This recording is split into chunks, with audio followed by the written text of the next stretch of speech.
আমার মুসলমান ভাইরা, আমার বন্ধুগণ, আমার বাবারা, আমার নবীর সাহাবী হযরত আবু বকর সিদ্দিক রাদিয়াল্লাহু তাআলা আনহুকে আমার নবী একদিন ডাক দিয়ে বললেন, রে আবু বকর,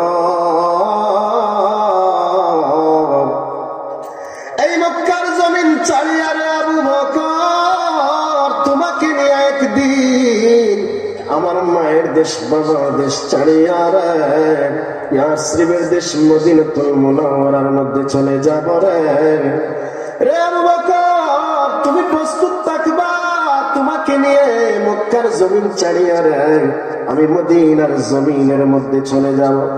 আবু বকর সিদ্দিককে আমার নবী যেই দিন এই কথা বললেন গো, সেই দিন থেকে হিজরতের আগ পর্যন্ত আবু বকর সিদ্দিক রাদিয়াল্লাহু তাআলা বালিশের মধ্যে একটা দিনের জন্য মাথা লাগাইয়া ঘুমান না, বলি না সুবহানাল্লাহ। মক্কার জমিনে দারুল নাদওয়ার বৈঠকে চূড়ান্ত সিদ্ধান্ত হয়ে গেছে, মুহাম্মাদুর রাসূলুল্লাহ, আব্দুল্লাহর ছেলে মুহাম্মদ, তাকে তো আমরা কোনো কিছুর দ্বারা দিন থেকে ফিরাতে পারি না, কালেমার দাওয়াত সে তো বন্ধ করে না। চূড়ান্ত সিদ্ধান্ত হয়ে গেছে, আব্দুল্লাহর ছেলে মুহাম্মদকে এই জমিন থেকে বিদায় করে দেওয়া হবে। কাফের বেঈমানেরা পুরস্কার ঘোষণা করলো, যেই ব্যক্তি আব্দুল্লাহর ছেলে মুহাম্মদের শির এনে দিতে পারবে রে, তাকে 100 লাল রঙের উট উপহার দেওয়া হবে, বলি না নাউজুবিল্লাহ। এই ঘোষণা যখন করা হলো, তখন কাফের বেঈমানেরা দৌড়াদৌড়ি শুরু করলো। আব্দুল্লাহর ছেলে মুহাম্মদ, তার শিরটা যদি এনে দিতে পারি 100 লাল উটের মালিক আমি হয়ে যাব। এইদিকে আমার আল্লাহ পাক রব্বুল আলামিন আমার নবীর কাছে ওহী পাঠালেন, বন্ধু আমার, ও আমার হাবিব, এই মক্কার জমিনে এই মুহূর্তে আপনার জন্য নিরাপদ নয় গো বন্ধু। এই মক্কার জমিন ছাড়িয়ে আপনি মদিনার দিকে হিজরত করা শুরু করে দেন।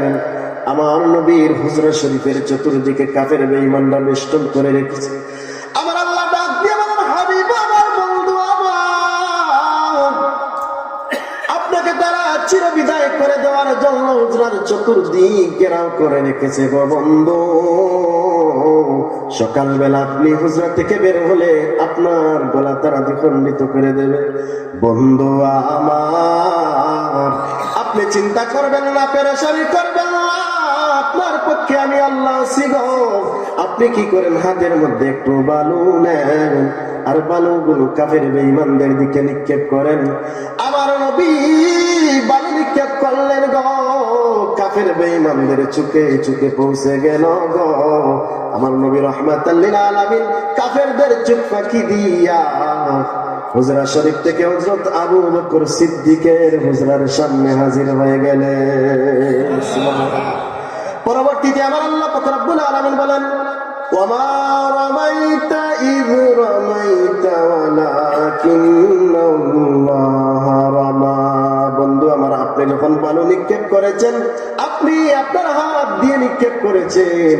প্রত্যেকটা বালি কণা আমি রব্বুল আলামিন কাফেরদের চুকে চুকে পৌঁছানোর জন্য আমি আল্লাহর কুদরত কাজ করেছে, বলি না সুবহানাল্লাহ। আমার নবী আবু বকর সিদ্দিক রাদিয়াল্লাহু তাআলা আনহু ঘরের সামনে গিয়ে হাজির হয়ে গেলেন। গভীর রাতে আমার নবী আবু বকর বলে আস্তে করে ডাক দিলেন গো। আবু বকর সঙ্গে সঙ্গে বললেন, লাব্বাইকা ইয়া রাসূলুল্লাহ ইয়া হাবিবাল্লাহ। সুবহানাল্লাহ। ইয়া রাসূলুল্লাহ, আমার নবী, আপনার আবু বকর, আপনি নবীর সামনে হাজির। আমার নবী ডাক দিয়ে বললেন, রে আবু বকর, গভীর রাতে সবাই ঘুমিয়ে গেছে গো, আমি নবী তোমাকে আস্তে করে আবু বকর বলে ডাক দিলাম। কেমন করে তুমি আবু বকর আমি নবীর আস্তে ডাকের মধ্যে সাড়া দিলা গো? আবু বকর বলে, ইয়া রাসূলুল্লাহ, আজ থেকে 6 মাস আগে আপনি আমাকে বলেছেন মক্কার জমিন চাই আপনি হিজরত করবেন, আমি আবু বকরকে সাথী বানাবেন। সেই দিন থেকে আজ পর্যন্ত আমি আবু বকর একটা সেকেন্ডের জন্য বালিশের মধ্যে মাথা লাগাইয়া ঘুমাই না। আমার নবী ডাক দিয়ে বলেন, রে আবু বকর, তোমার প্রতি আমি রাহমাতাল লিল আলামিন খুশি হয়ে গেলাম রে আবু বকর। আবু বকর বলেন, ইয়া রাসূলুল্লাহ, কি বললেন? আপনি হুজরার পাশে দাঁড়ায়া আবু বকর বলে ডাকবেন গো। আমি আবু বকর যদি নাক ডাকায়া ঘুমাই, রাহমাতাল লিল আলামিনের সাথে বেয়াদবি হবে গো। রাহমাতাল লিল আলামিন আমাকে জুড়ে জুড়ে আবু বকর বলে যদি ডাক দেন, আর কাফের বেঈমানের আমার নবীকে জমিন থেকে বিদায় করে দেয় গো, কিয়ামতের দিন আমার মালিকের সামনে আমি কিভাবে মুখ দেখাবো গো? ইয়া রাসূলুল্লাহ, মায়ার নবী,